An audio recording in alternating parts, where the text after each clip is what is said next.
living in a body that you're not as familiar with and not as trusting of, balance, the ability to bend down to get something in a low shelf, to reach up to get something on a high shelf, a whole host of things. Hi, welcome to the Judy Terrell Show, where I explore topics intended to optimize every body 50, 60, 70, and above. Hi, everybody, and welcome to the Judy Terrell Show.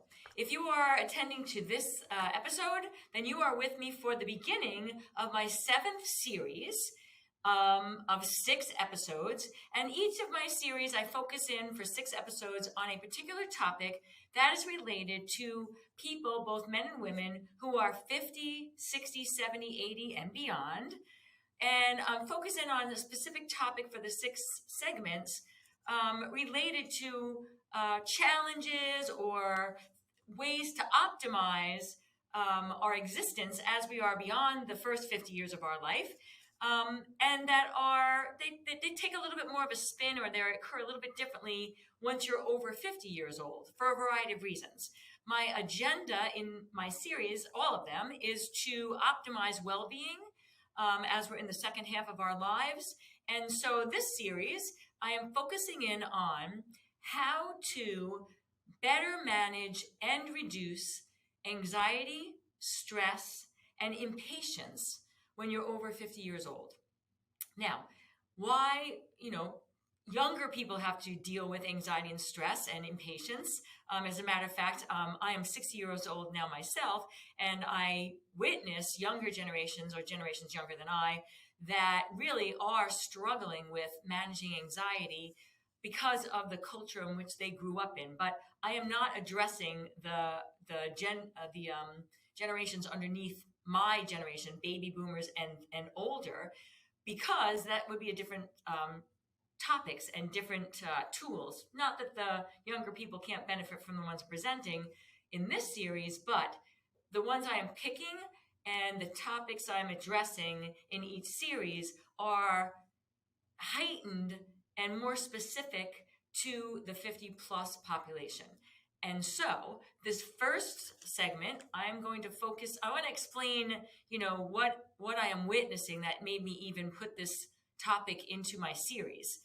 Stress, anxiety, calming down, impatience, and how to manage that when you're over 50 years old. It is 2022, and we are the first year out of the major throes of the COVID-19 pandemic, which closed down the world, really, but definitely my country, which is America. And, as of 2022, January, we're kind of on the coming out of that, all the, mandated cloistering and closing down of businesses and minimizing of contact with other human beings. But now we're coming back, and this is September as I'm doing this in 2022. So we just came out of a great summer. All the entertainment venues were back up. People are going back to work, at least 50% in the offices versus 100% at home. There's a whole host of coming back to life and having to get back up to full speed from where we were prior to COVID, coming into existence.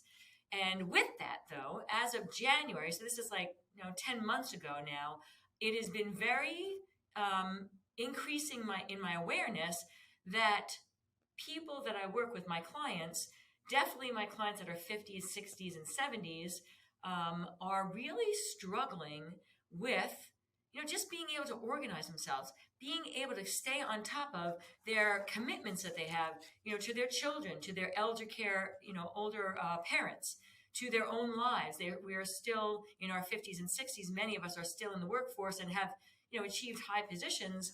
We have to put in a couple more years before we get our full retirement. And at the same time, our brains are not as quick to function. We have some cognitive decline. We have slowing of cognitive processing. Our bodies are, older. They are less secure and safe to us. There's aches and illnesses. And, when you get out of bed in the morning, it takes longer for you to just be able to walk across the room.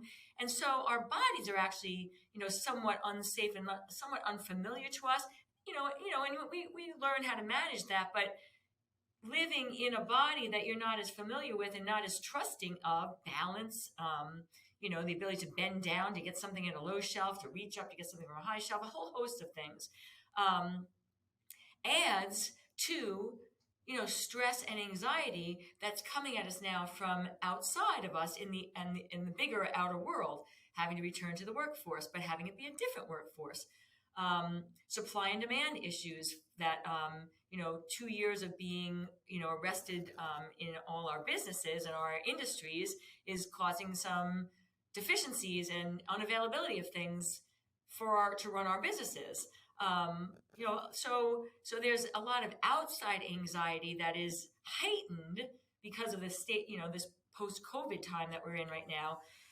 And when you're over 50 and you're living in a body and you're living with a mind that are older and hormonally shifted and changed, and just like they're different than what we know and what we're used to in our 40s and 30s and 20s, it adds like more stress and more anxiety for us to have to manage.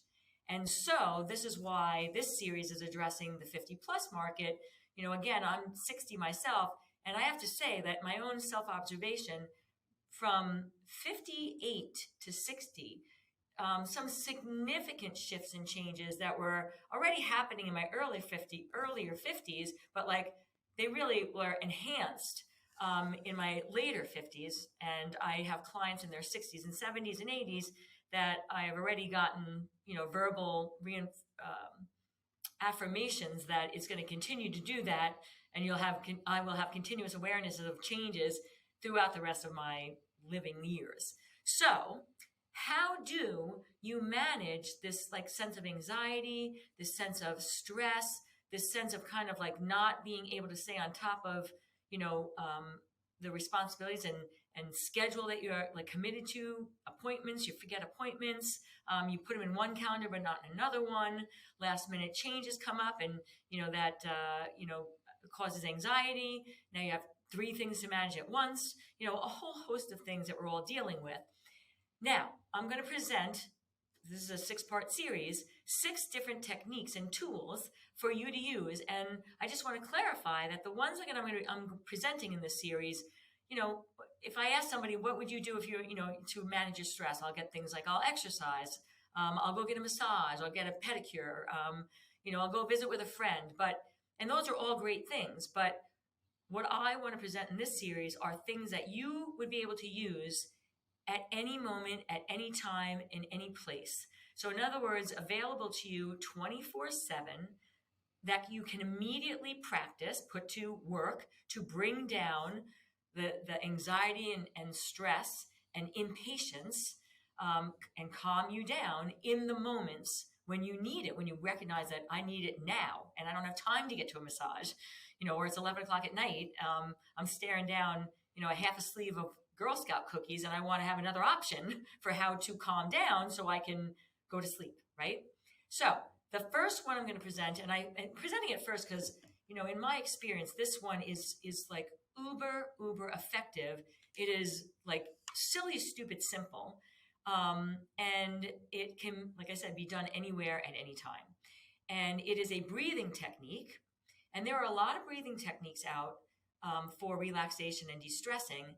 But what I have witnessed is that therapists and yoga practitioners and relaxation, experts and coaches and a whole host of people that you go to get relaxation techniques are presenting several breathing techniques that are good, but they're not really the one that I'm going to present right now, because this one taps into your parasympathetic nervous system. So what is that, for those of you who don't know? Our nervous system is, it runs us, it's our nerves, and it creates movement and thought and reactions and basically keeps our bodies, functioning. And the nervous system has 2, if you will, toggle switches. One is called the sympathetic nervous system, and this is the side of the nervous system that revs us up when we are in fight or flight, or we need adrenaline to get up in the morning and face the day. And there are certain things that go with the nervous system turned on to sympathetic nervous system. We have bigger inhales, shorter exhales. our bodies will spill sugar from the liver into the blood so that we have energy to maybe for fight or flight, to run away from something or to fight something. Our bodies increase production of cholesterol because if we are in a stressed situation, when we were evolving as human beings, that would involve running away from a wild animal or, seeking shelter from a storm front. And we would need, we might be at risk of an arm being pulled off, or if we were fighting, having massive wounds that would bleed out. And so producing cholesterol makes your blood sticky, which is bad for us, with heart disease. But it was a good thing if you were at risk of losing a limb and then you might bleed out. Having sticky blood might actually save your life. Now, that was a great thing when it was an episodic stress and it was throughout human evolution. But now when we're stressed, it's because we're sitting at a red light or behind a school bus that's making us 20 minutes late to get to our first appointment. And there's no physical output being done, yet our bodies are still on old school DNA and wisdom and are producing cholesterol and spilling blood sugar out. And we're breathing in big breaths because we're under stress. So big inhales. And there's a host of other things that go on physiologically in your body when your sympathetic side of your nervous system is turned on. But there's another side to your nervous system, and that's called the parasympathetic. And the parasympathetic is what the switch that goes on. It actually turns off the sympathetic. And it is how our nervous system is when we are now done with the crisis and we are now in lick your wounds mode or in relaxation mode. Okay, regenerate, regroup, rejuvenate.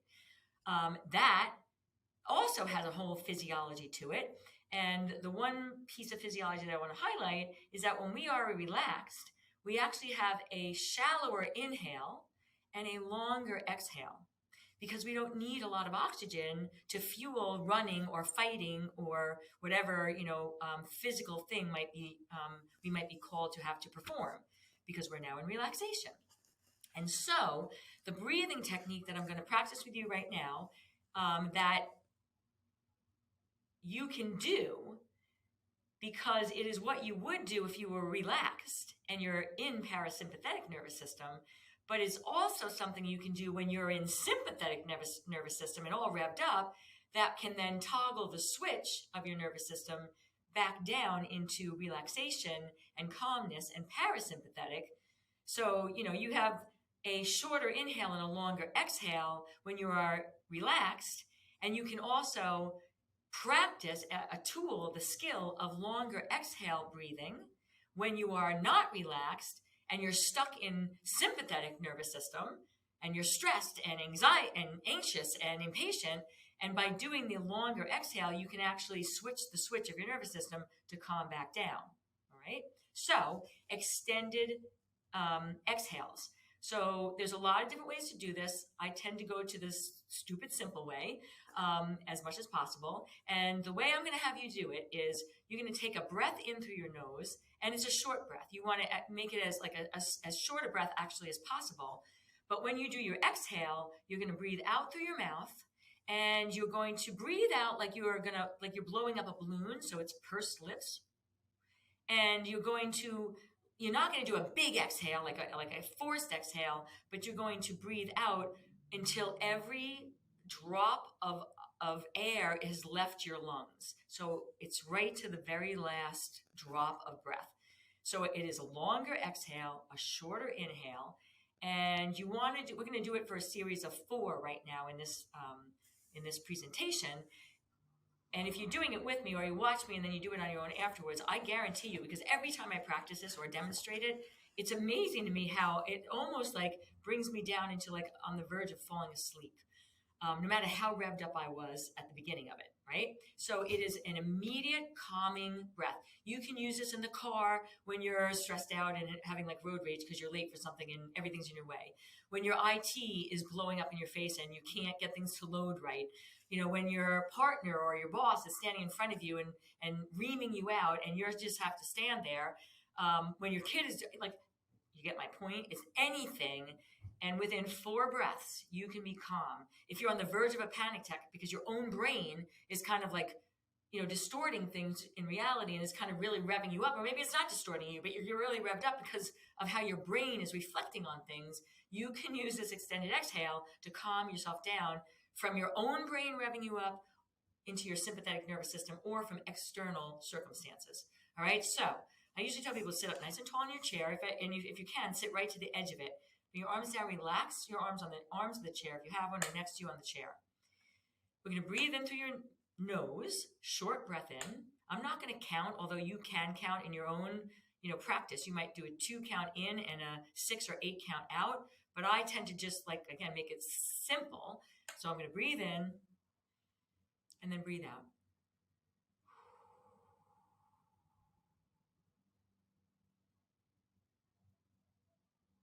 Breathe in, breathe out.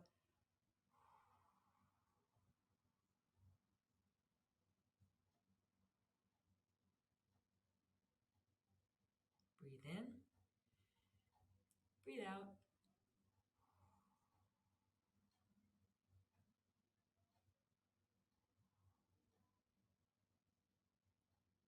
Breathe in. And finally, last one, breathe out.